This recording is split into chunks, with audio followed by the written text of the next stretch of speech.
Good morning to all of you. Chapter number 6 water resources जो आपका continue है, उसमें जो नेक्स्ट हेडिंग आती है demand of water for irrigation, कि जो वाटर की जो डिमांड है वो इरिगेशन के लिए क्यों है। ऐसे कौन कौन से फैक्टर्स हैं कि वाटर जो हमारे इरिगेशन के लिए इंडिया के अंदर वाटर की बहुत ज़्यादा डिमांड है। क्योंकि जो ऊपर आपने जो ग्राफ देखा इसके अंदर आप देखिए सरफेस वाटर विड्रॉल हुआ या ग्राउंड वाटर विड्रॉल हुआ। सरफेस, ये सरफेस वाटर का ग्राफ है, ये ग्राउंड वाटर का है। तो 89% यूज़ एग्रीकल्चर में हो रहा है, ठीक है। और अगर हम ग्राउंड वाटर की भी बात करें तो 92% वाटर का यूज़ एग्रीकल्चर फील्ड के अंदर हो रहा है। तो ये डिमांड है। तो यहाँ उसके कुछ फैक्टर्स हैं कि जिसकी वजह से डिमांड है।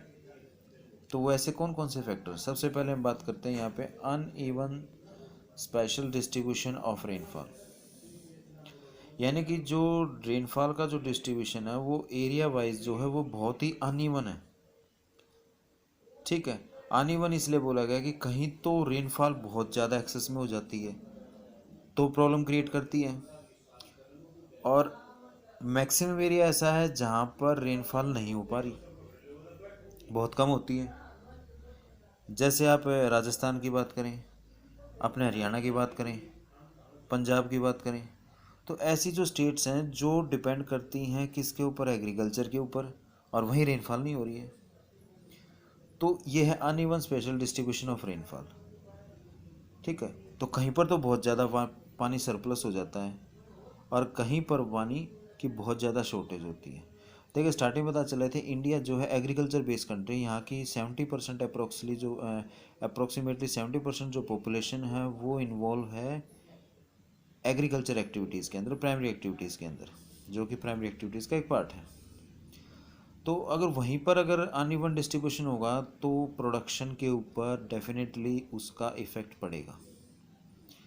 तो इसलिए हमें डिमांड है किस चीज़ की, इरिगेशन की। क्योंकि जिस एरिया में बारिश नहीं हो रही उस एरिया में पानी प्रोवाइड कराना है तो हम किससे प्रोवाइड करा देंगे, फिर इरिगेशन फैसिलिटी, जैसे फिर कैनाल से हो गया, ठीक है, ट्यूबवेल से हो गया, वेल से हो गया। सेकंड है uneven temporal distribution of rainfall. Temporal की अगर हम बात करते हैं कि टाइम पीरियड की, तो जब हम टाइम पीरियड की बात करते हैं तो हम देखते हैं कि पूरे ईयर में इंडिया के अंदर जो मॉनसून सीज़न है उसका टाइम पीरियड बहुत कम है। हम कह सकते हैं कि अप्रोक्सीमेट 3 to 4 मंथ्स हैं, और उस 3 to 4 मंथ्स के अंदर भी रेगुलर रेनफॉल नहीं हो पा रही है। जैसे पहले बढ़ा कहीं ज़्यादा कहीं कम हो रही है।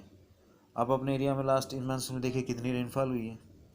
तो यह uneven temporal distribution of rainfall, time period उसका क्या है, बहुत कम है, और बाकी जो पूरा साल वो ड्राई रहता है।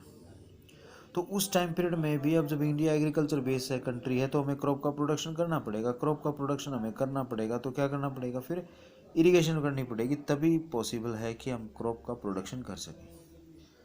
थर्ड हम बात करते हैं हाई रेनफॉल वेरेबिलिटी का। इंडिया का बहुत सारा पार्ट है जो सफ़र करता है हाई रेनफॉल वेरेबिलिटी का, ठीक है। कि मैक्सिमम जो एरिया है हाई रेनफॉल, जो मैक्सिमम एरियाज़ के अंदर बहुत ज़्यादा रेनफॉल होती है, फिर भी उनके लिए प्रॉब्लम क्रिएट होती है।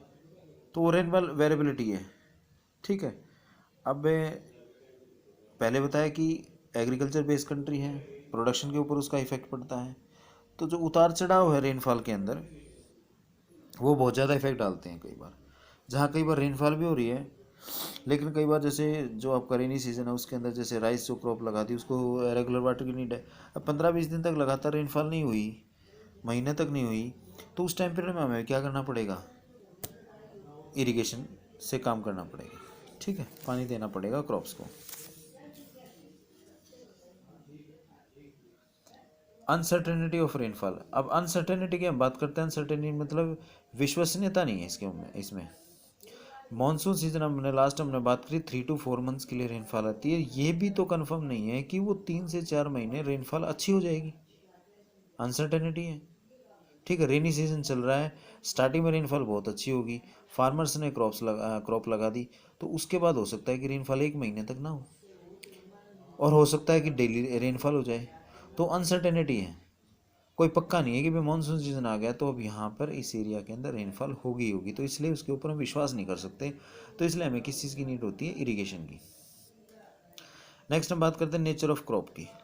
जब नेचर ऑफ क्रॉप की हम बात करते हैं तो नेचर ऑफ क्रॉप में देखिए कि क्रॉप का नेचर कैसा है। एक ऐसी क्रॉप जिसको ज़्यादा पानी की नीड है, एक ऐसी क्रॉप जिसको कम पानी की नीड है। हाँ। अब वीट का एग्जांपल लें या राइस का एग्जांपल लें, तो वीट का एग्जांपल हम लेंगे तो वीट को आप देखें कि कम पानी की नीड है, तो नॉर्मल से अगर रेनफॉल भी होगी तो उससे काम चल जाएगा। राइस के लिए हमें पानी की नीड ज़्यादा है, तो क्या करना पड़ेगा हमें, इरीगेशन, अगर रेनफॉल नहीं होती तो हमें इरीगेशन की हेल्प लेनी पड़ेगी, क्योंकि नेचर है, उसको ज़्यादा पानी की नीड है।